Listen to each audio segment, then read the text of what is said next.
दिसंबर का महीना था। ऑफिस क्रिसमस की रोशनियों से सजा हुआ था। हर तरफ सजावट, हंसी और उपहारों का माहौल था। मार्लिन अपनी डेस्क पर बैठी काम कर रही थी।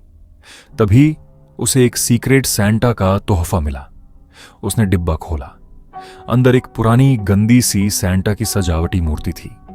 सैंटा मुस्कुरा रहा था, लेकिन उसकी आंखें पूरी तरह खाली थीं। मार्लिन को अजीब सा महसूस हुआ। बिना ज्यादा सोचे उसने उस मूर्ति को कूड़ेदान में फेंक दिया। उस रात उसे लगा जैसे कोई उसे देख रहा हो। अंधेरे कमरे में अचानक हल्की सी हंसी गूंजी। उसका दिल तेज धड़कने लगा। सुबह आंख खुली तो सब कुछ सामान्य था। उसने खुद को समझाया कि शायद यह सिर्फ एक बुरा सपना था।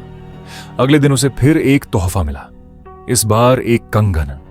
वह इंसानी बालों से बना हुआ था। उसके साथ एक पर्ची लगी थी जिस पर लिखा था, मैं यहीं हूं। मार्लिन का हाथ कांपने लगा। उन बालों को देखकर उसे एक अजीब सी पहचान महसूस हुई, लेकिन याद नहीं आ रहा था कि वे किसके थे। रात होते ही दीवारों पर सैंटा की परछाई हिलने लगी। मार्लिन ने डर के मारे कंगन फेंक दिया, लेकिन हंसी अब भी गूंज रही थी। उसका डर अब सिर्फ सपना नहीं रहा था। फिर उसे एक तस्वीर मिली, उसके अपने बेडरूम की तस्वीर, और एक कोने में सैंटा की परछाई। ऑफिस वालों ने इसे तनाव का असर बताया, लेकिन मार्लिन जानती थी कि कोई उसके बहुत करीब आ चुका है। क्रिसमस ईव की रात उसके दरवाजे पर एक काला डिब्बा रखा था। अंदर लिखा था, तुमने मेरा दिल तोड़ दिया। नीचे एक नाम था, रेनॉल्ड।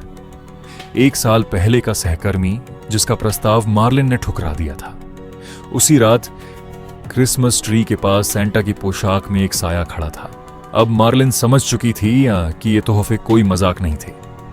अगली सुबह घर बिल्कुल शांत था। मार्लिन फ्लोर पर निश्चल पड़ी थी। संघर्ष के कोई निशान नहीं थे। क्रिसमस ट्री के नीचे वही पुरानी सैंटा की मूर्ति रखी थी, मुस्कुराती हुई, जैसे कहानी यहीं खत्म हो गई हो। लेकिन सैंटा के लिए क्रिसमस अभी बाकी था।